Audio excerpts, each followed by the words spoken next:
Manaqib Syekh Haji Baihaqi. Puji syukur kita panjatkan kehadirat Tuhan Yang Maha Kuasa, yang telah menjadikan para ulama sebagai pewaris para nabi.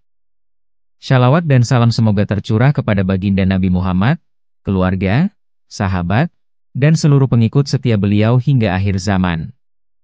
Dengan penuh rasa syukur, kita berkumpul dalam majelis haul ini untuk mengenang dan meneladani sosok mulia, Abuya Syekh Haji Baihaqi, seorang ulama dan mursyid yang kehidupannya menjadi cahaya bagi umat. Abuya dilahirkan di Cibubukan pada tanggal 1 Juli 1931. Ayah beliau adalah Mursyidina Syekh Haji Muhammad Tahar bin Haji Usman, seorang ulama dan mursyid tarekat Naqsyabandiyah yang dikenal memiliki banyak karomah. Di antara karomahnya yang pernah diceritakan langsung oleh Abuya Syekh Haji Baihaqi adalah ketika dalam suluk di Genting. Seusai salat subuh, beliau berkata kepada Abuya bahwa makam Syekh Abdur Rauf Al-Fansuri di Banda Aceh ada retak pada batu nisannya. Karena penasaran dengan ucapan sang ayahanda, beberapa waktu selepas suluk beliau berangkat ke Banda Aceh, dan benar apa yang disampaikan ayahandanya. Sementara ibundanya adalah Siti Anjona, adalah sosok yang sabar dan penuh kasih sayang. Beliau menikah dengan Umi Hajah Siti Sahara dan dikaruniai 10 anak. Hajah Siti Aisyah, almarhumah Ka'lek yang wafat pada usia 4 tahun, Hajah Umi Maimah, almarhum Muhyiddin wafat pada usia 33 tahun, Hajah Nurhayati, Haji Tajuddin, almarhum Alaidin yang wafat pada usia 3 tahun, Dr. Haji Abi Hasan, Nur Halimah, dan Nur Hadiah. Abuya juga memiliki saudara-saudara kandung yang turut mewarnai perjalanan hidupnya, yaitu Ustaz Bahrum Syah, Abuya Haji Zainal Abidin, Siti Ihsan, Siti Jaurah, dan Abuya Haji Imam Nawawi. Keluarga beliau dikenal sebagai keluarga ulama, pendidik, dan pejuang dakwah. Dalam perjalanan hidupnya, Abuya beberapa kali menunaikan ibadah haji ke Tanah Suci Makkah Al-Mukarramah, yakni pada tahun 1979, kemudian pada tahun 2004, dan terakhir pada tahun 2010. Beliau juga beberapa kali berkunjung ke Malaysia, bahkan pernah memberikan pengajian di Kedah, yang dihadiri para ulama dan masyarakat setempat. Sejak usia 4 tahun, Abuya telah mampu membaca Al-Quran dengan baik dan menghafal surah-surah pendek. Di masa kecil, beliau mengikuti orang tuanya ke Siprok, Nabundong, yang saat ini dikenal sebagai Padang Lawas Utara, untuk menimba ilmu kepada Tuan Syekh Daud Siregar. Di sana, Abuya hidup dalam lingkungan zikir dan adab sufi, bahkan sering diikut-sertakan dalam majelis marhaban meski masih anak-anak. Sekadar mengenang sejarah, Syekh Daud Siregar merupakan seorang ulama yang memiliki banyak karomah. Di antaranya, suatu ketika menjelang Idul Fitri, seperti kebiasaan masyarakat membuat kue lemang, beliau bertanya kepada istrinya, "Inang, endang ho dumangale kue lemang? Apakah kamu tidak buat lemang?" Sang istri menjawab dengan lirih, "Mungkin endang bah, soalnya anak ta si Ahmad endang adong di Jolo. Ia dope marharoan." "Mungkin tidak, Bah, karena anak kita, Ahmad, tidak ada di sini. Dia masih belajar." Maka Syekh Daud dengan tenang berkata, "Aleho ema tetap mangal lemang Inang, sebentar dope si Ahmad tu datang." "Buat saja, Inang, sebentar lagi Ahmad akan datang." Dengan karomah yang dianugerahkan kepadanya, setelah lemang itu selesai dimasak, benar saja, putranya Ahmad pun tiba di rumah. Beberapa saat kemudian, ia sudah kembali lagi ke tempat belajarnya. Guru-guru Abuya, di antaranya, adalah Mursyidina Syekh Haji Muhammad Tahar, ayahanda beliau sendiri, yang menjadi guru pertama dalam Al-Quran, fikih, nahwu, tarekat, dan kitab-kitab dasar. Selain itu, beliau juga berguru kepada Syekh Muhammad Wali Al-Halidi, dikenal sebagai Syekh Muda Wali, pimpinan Dayah Darussalam Labuhan Haji, yang menjadi guru besar Abuya dalam ilmu-ilmu syariat dan tasawuf. Silsilah tarekat Abuya Syekh Baihaqi bersambung dari Syekh Muhammad Tahar bin Haji Usman, ke Syekh Daud Siregar, lalu ke Syekh Muhammad Yusuf, dilanjutkan ke Syekh Ismail Minangkabau, kemudian ke Syekh Abdullah Al-Afandi, hingga sampai kepada baginda Nabi Muhammad. Pendidikan Abuya Syekh Haji Baihaqi. Pada usia di bawah 10 tahun, Abuya telah menguasai kitab-kitab Arab Melayu dan menyelesaikan sekolah rakyat hanya dalam waktu 6 bulan 23 hari, padahal normalnya ditempuh selama 3 tahun. Hal ini ditandai dengan pengakuan dari gurunya berupa pemberian buku pelajaran, karena pada masa itu belum tersedia ijazah resmi dari pemerintah.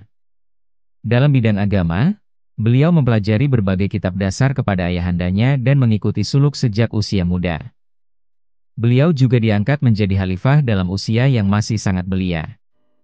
Di tengah kesibukan belajar, beliau turut membantu ayahnya mencari nafkah keluarga sebagai nelayan, karena kondisi ekonomi keluarga yang terbatas. Hal ini disebabkan ayahandanya lebih banyak mencurahkan perhatian pada kegiatan sosial dan keagamaan, termasuk mengajar masyarakat. Beliau kemudian melanjutkan pendidikan ke Dayah Darussalam Labuhan Haji, di bawah asuhan Syekh Haji Muhammad Wali Al-Halidi. Selama 5 tahun, Abuya berhasil menyelesaikan pendidikan pada tingkat Bustanul Muhaqqiqin, yang sejatinya diselesaikan dalam 7 tahun. Di sana, beliau juga aktif mengikuti suluk dengan Syekh Mudawali dan diangkat sebagai salah satu khalifah beliau. Tarekat dan suluk. Pada mulanya, Abuya mengikuti suluk bersama ayahandanya di Piasi Ketang. Karena wilayah tersebut sulit dijangkau, suluk kemudian dipindahkan ke Genting, sekarang Silatong, yang berada di pinggiran Sungai Cinendang. Bahkan, sejak masih di Genting, Abuya telah merencanakan agar tempat suluk dipindahkan ke Batu Korong, walaupun saat itu masih berupa hutan dan belum memiliki akses darat. Dengan firasat dan visi jauh ke depan, beliau yakin Batu Korong akan menjadi jalur strategis, dan kini hal itu telah menjadi kenyataan. Setelah ayahandanya wafat, Abuya memimpin suluk di Batu Korong sebanyak 4 kali dalam setahun, yaitu di bulan Zulhijjah, Maulid, Syaban, dan Ramadan. Beliau menjadi mursyid yang membimbing banyak jamaah.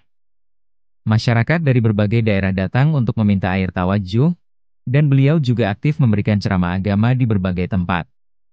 Setiap malam Kamis, beliau mengisi pengajian rutin di Pondok Pesantren Babu Salam, Batu Korong. Karomah dan keistimewaan. Selain keistimewaan rohani, Abuya dikenal dengan sifat pribadi yang santun namun tegas. Dalam setiap pengajaran dan pergaulan, beliau menampilkan akhlak luhur yang menyejukkan. Namun, di saat yang tepat, beliau sangat tegas dalam menyampaikan kebenaran dan menjaga prinsip-prinsip agama. Kombinasi inilah yang menjadikan beliau dihormati oleh murid, tokoh masyarakat, hingga pejabat. Kelembutannya tidak pernah mengurangi kewibawaannya sebagai ulama dan mursyid. Abuya dikenal memiliki beberapa karomah yang menjadi buah bibir masyarakat. Di antaranya, beliau sering dimintai air tawajuh untuk pengobatan penyakit, dan atas izin yang kuasa banyak yang sembuh. Pandangan batin, ilmu kasab, yang dikaruniakan kepada beliau sangat kuat. Dalam banyak kesempatan, jamaah merasakan ketenangan batin luar biasa ketika mendengar zikir dan ceramah beliau. Meski tidak pernah menonjolkan kelebihan dirinya, wibawa dan cahaya ruhani beliau sangat terasa oleh siapa saja yang mendekat, dan mereka merasa kehilangan besar atas kepergian beliau. Abuya Syekh Haji Baihaqi sebagai pelopor pendidikan.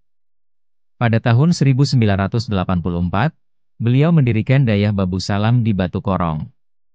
Tidak berhenti di situ, beliau juga memprakarsai pendirian SMP dan SMA di Simpang Kanan, serta membuka Madrasah Ibtidaiyah di Lipat Kajan yang kini dikenal dengan nama Sekolah Agama Asyabul Yamin. Nama tersebut diambil dari lembaga pendidikan guru yang pernah mengajarinya ketika masih belajar di Darussalam Labuhan Haji.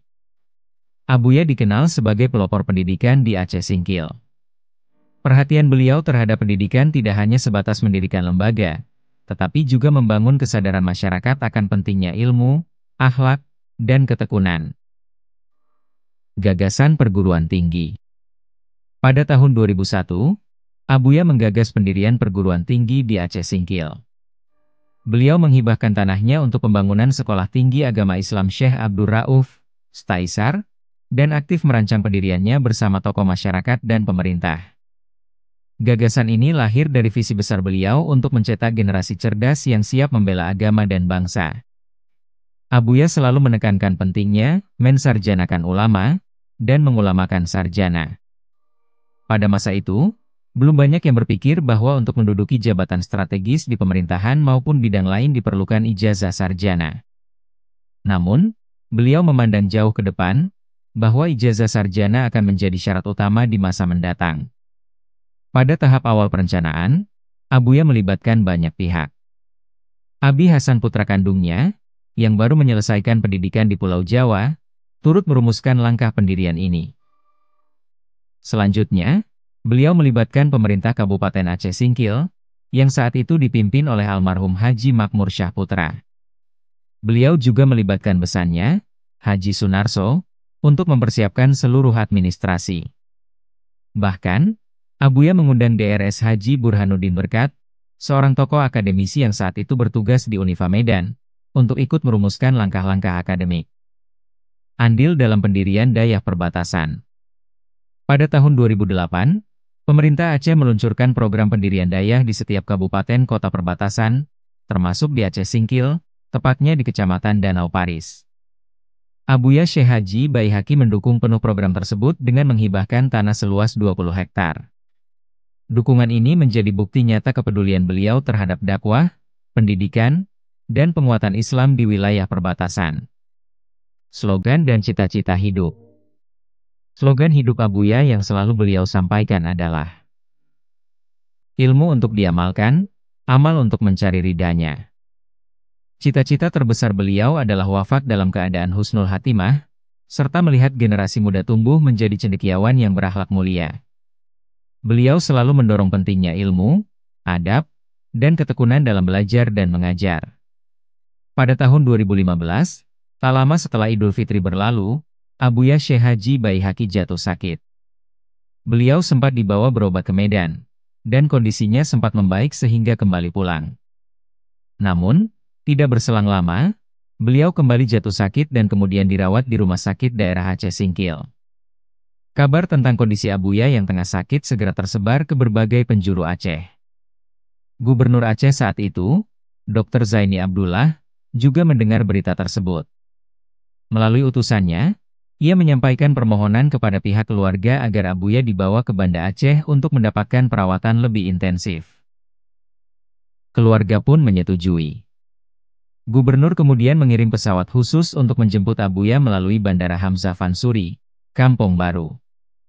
Setiba di Banda Aceh, beberapa hari beliau dirawat, Gubernur Zaini Abdullah datang menjenguk. Melihat kondisi Abuya yang belum menunjukkan perubahan, Gubernur sempat menawarkan agar beliau dibawa berobat ke Singapura. Namun, dengan penuh kelembutan, Abuya menolak tawaran tersebut dan memilih tetap dirawat di Rumah Sakit Umum Daerah Zainal Abidin. Tepat pada tanggal 24 Oktober 2015, bertepatan dengan 11 Muharram, di RSUD Zainal Abidin Banda Aceh, Abuya Syekh Baihaqi dipanggil menghadap Ilahi Rabbi dalam usia 84 tahun. Berita kepergian beliau menyebar begitu cepat ke seluruh penjuru Aceh, menembus setiap hati yang pernah disentuh oleh ilmu, nasihat, dan kasih sayangnya. Dalam hitungan waktu, suara tangis pecah dari murid-murid, jamaah, dan masyarakat yang merasa kehilangan sosok ulama pembimbing ruhani. Ketika kabar duka itu terdengar, ratusan, bahkan ribuan orang memadati kompleks Babu Salam, tempat yang menjadi saksi perjuangan panjang beliau. Mereka datang dengan wajah penuh kesedihan, menangis pilu mengiringi kepergian sang mursyid tercinta, seakan bumi ikut berduka dan langit pun bersedih. Murid-murid beliau memeluk satu sama lain, air mata tak terbendung saat menatap jasad mulia yang pernah membimbing mereka. Jamaah yang datang dari berbagai penjuru tak hentinya melantunkan doa, zikir, dan syalawat, sebagai penghormatan terakhir bagi ulama pewaris para nabi itu. Meski jasadnya telah kembali ke pangkuan ilahi, Abuya meninggalkan warisan besar berupa ilmu, lembaga pendidikan, dan keteladanan hidup. Staisar, Dayah Babu Salam, Dayah Perbatasan Safinatus Salamah, serta sekolah-sekolah yang beliau prakarsai menjadi bukti nyata perjuangan dan pengabdian beliau untuk umat. Selain warisan untuk masyarakat luas, Abuya juga meninggalkan wasiat perjuangan kepada anak-anaknya, khususnya dua putra beliau yang meneruskan jejak mulia ini, Haji Tajuddin, yang dikenal sebagai pengusaha dermawan, dan Dr. Haji Abi Hasan, yang melanjutkan kiprah Abuya sebagai ulama dan akademisi. Selamat jalan guru kami, selamat jalan mursyid kami, semoga Sang Pencipta menempatkan Abuya di tempat terbaik di sisinya, melapangkan kuburnya, serta menguatkan keluarga, murid, dan seluruh umat yang ditinggalkannya. Marilah kita kenang dan teruskan perjuangan beliau, Mudah-mudahan kita semua dipertemukan dengan guru kita tercinta kelak. Amin ya rabbal alamin.